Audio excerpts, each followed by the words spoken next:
Écoutez, cette technique n'est pas nouvelle car en effet, elle existe depuis des années en chirurgie orthopédique, mais également dans d'autres spécialités comme en chirurgie urologique ou en chirurgie viscérale.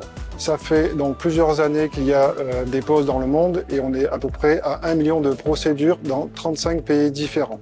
En ce qui concerne la France, déjà une quinzaine de centres ont été équipés et nous avons été le 14e, en sachant que les chirurgiens orthopédistes de la clinique Saint-Georges se sont réunis et ont travaillé pour pouvoir obtenir le système Mako sur la clinique Saint-Georges. La direction de la clinique Saint-Georges nous a suivis dans ce projet et nous sommes le premier centre dans les Alpes-Maritimes équipé avec une chirurgie assistée par robot. Clairement, c'est le chirurgien. Le chirurgien est habillé stérilement et il reste aux côtés du patient pendant toute l'opération et il garde la main en permanence sur la procédure. Il se sert du bras robotisé pour préparer les coupes osseuses, mais il va contrôler étape par étape la procédure en respectant un espace défini. Et à la fin, c'est bien le chirurgien qui va implanter la prothèse. Les avantages se situent à 3 niveaux de la chirurgie, en préopératoire, en péropératoire et en post-opératoire.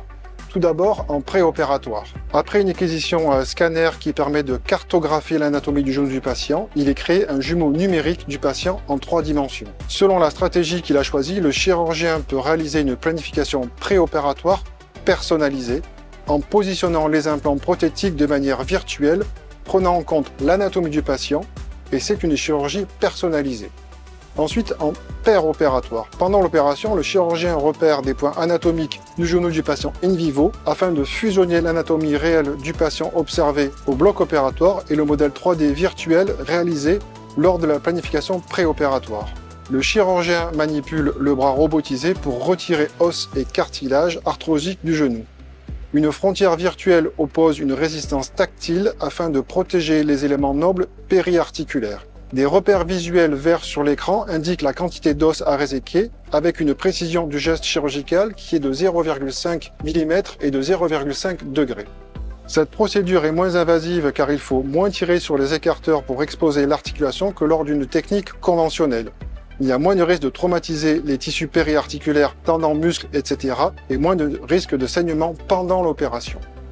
Enfin, en post-opératoire, il y a moins de saignement après l'opération, une récupération fonctionnelle meilleure avec une meilleure cinématique prothétique entraînant une diminution de la durée d'hospitalisation.